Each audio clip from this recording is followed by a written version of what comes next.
the book and you know, maybe you have read the chapters or you may read it. Even for normal course students, if you're interested, these books are available with us in the head office and you may purchase it for your own. You would read and you will learn and you will gain more. So it's a very small chapter and focusing on exactly what Mrs. Meher pointed out. We will continue with the lecture session, but in the morning I had handed out 3 different types of attendance sheets, and some of you have arrived a little later than that, so that's not complete. So we are going to take a 5 minutes pause, and with the concerned person who was monitoring the attendance, Miss Itrat, Ma'am Sania and Ma'am Hira, take the Noreen, if you can give them the sheets. Let's get that completed, and Ma'am Nazra will be just here monitoring so that you are all in discipline. I shall be back in a minute.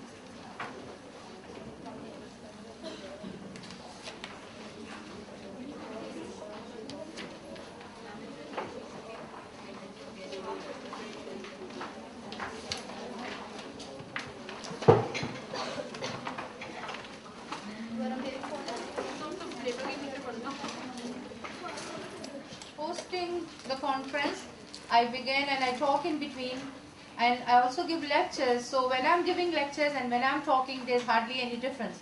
So I like to make an official announcement for myself. This lecture is going to be by me. So I'm not talking, I'm going to be giving you the lecture. It is again from the book The Absorbent Mind. Can you all hear me? It is from the book The Absorbent Mind, and the topic is the miracle of creation. Each one of us are different. Mrs. Nazra Fahim, she gave her lecture. There was the Montessori knowledge plus her personality. Mrs. Meher, she gave the lecture, again, Montessori knowledge plus Mrs. Meher. So too with me, I'm going to give you the Montessori knowledge, and of course it's going to be me. So I usually like to do this. Please close your eyes and focus on the word miracle of creation. Can everybody do that? Let us all close our eyes, and you should be able to see written in front of you the word miracle of creation. Is everybody able to do that?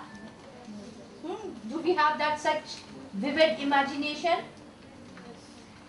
Now just focus on one word, miracle. And I'm sure you don't need to tell me, but each one of us may have some images, some feelings. And then focus on the word creation. When you put the 2 words together, miracle of creation, let me just get at least just one person to say what came to your mind. When you hear a phrase called miracle of creation, what image, what thought comes to your mind immediately? The child. Okay.